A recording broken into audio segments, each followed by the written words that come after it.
नमस्कार, मैं हूं Amod Srivastava. Amazing thought, amazing message, amazing information की दिशा में आज एक कदम और आगे। आज की इस कहानी का शीर्षक है कुआं। आपको ये मेरा वीडियो अच्छा लगे तो लाइक करें, शेयर करें और लाल बटन दबाकर सब्सक्राइब अवश्य करें। साथ ही बेल आइकन दबाना बिल्कुल ना भूलें। एक बार राजा भोज के दरबार में एक सवाल उठा कि ऐसा कौन सा कुआं है जिसमें गिरने के बाद आदमी बाहर नहीं निकल पाता। इस प्रश्न का उत्तर कोई भी नहीं दे पाया। इस प्रश्न का उत्तर कोई भी नहीं दे पाया। आखिर राजा भोज ने राज पंडित से कहा कि इस प्रश्न का उत्तर 7 दिनों के अंदर लेकर आओ। इस प्रश्न का उत्तर 7 दिनों के अंदर लेकर आओ, वरना आपको अभी तक जो इनाम धन आदि दिया गया है वह सब का सब वापस ले लिया जाएगा तथा इस नगरी को छोड़कर तुम्हें दूसरी जगह शरण लेना पड़ेगा। 6 दिन बीत चुके थे, राज पंडित को जवाब नहीं मिला था। 6 दिन बीत चुकने के बाद भी राज पंडित को जवाब नहीं मिला था। निराश होकर वह जंगल की तरफ गया। वहां उसकी भेंट एक गडरिये से हुई। गडरिये ने पूछा कि आप तो राज पंडित हैं, राजा के दुलारे हो, फिर चेहरे पर इतनी उदासी क्यों है? यह गडरिया मेरा क्या मार्गदर्शन करेगा? यही सोचकर पंडित ने कहा, कुछ नहीं। इस पर गडरिये ने पुनः उनकी उदासी का कारण पूछते हुए कहा।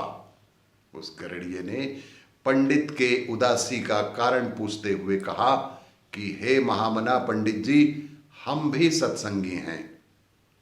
हो सकता है कि आपके प्रश्न का जवाब शायद मेरे पास भी हो, अतः आप निःसंकोच कहिए।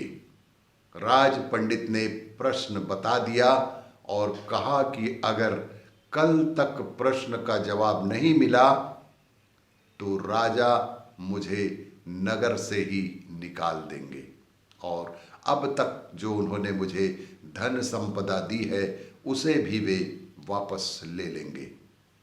तब गडरिया बोला, मेरे पास एक पारस पत्थर है।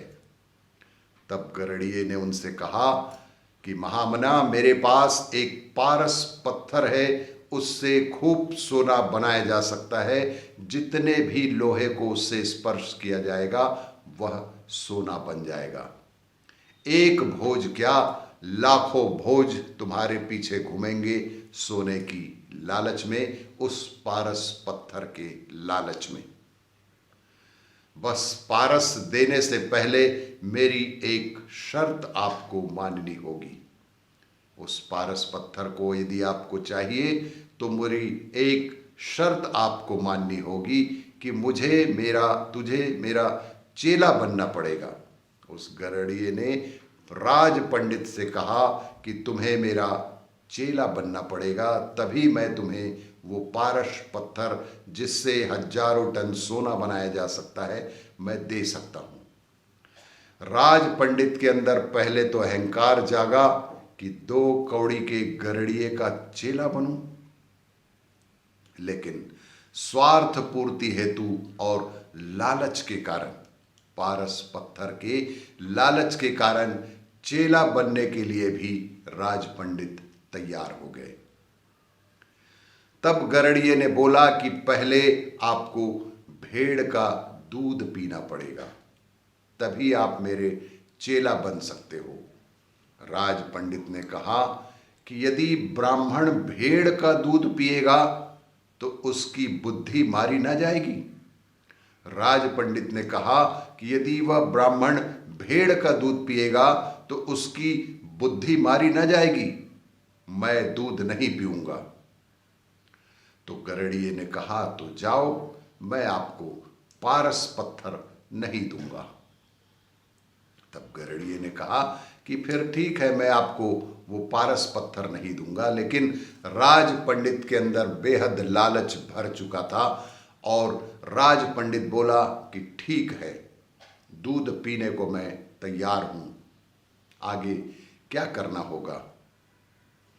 तब गरड़िए ने बोला कि अब तो पहले मैं दूध को जूठा करूंगा, अब तो पहले मैं दूध को जूठा करूंगा, फिर तुम्हें पीना पड़ेगा।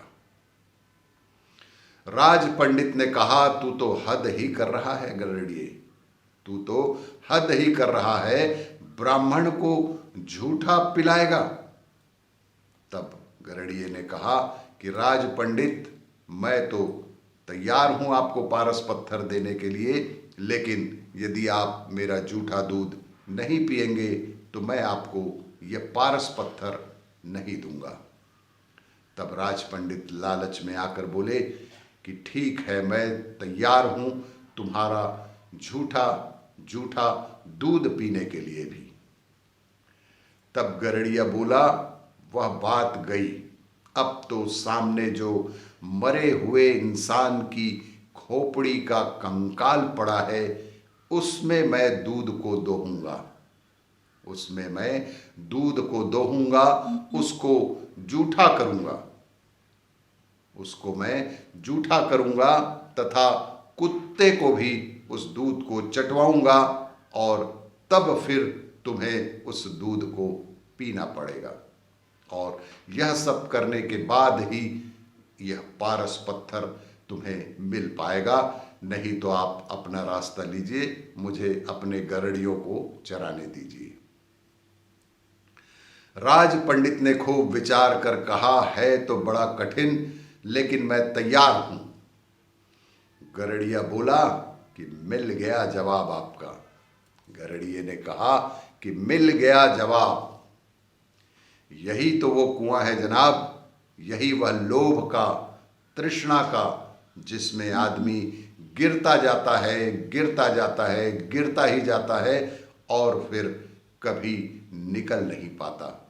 जैसे कि तुम पारस को पाने के लिए इस लोभ रूपी कुएं में गिरते ही चले जा रहे हैं।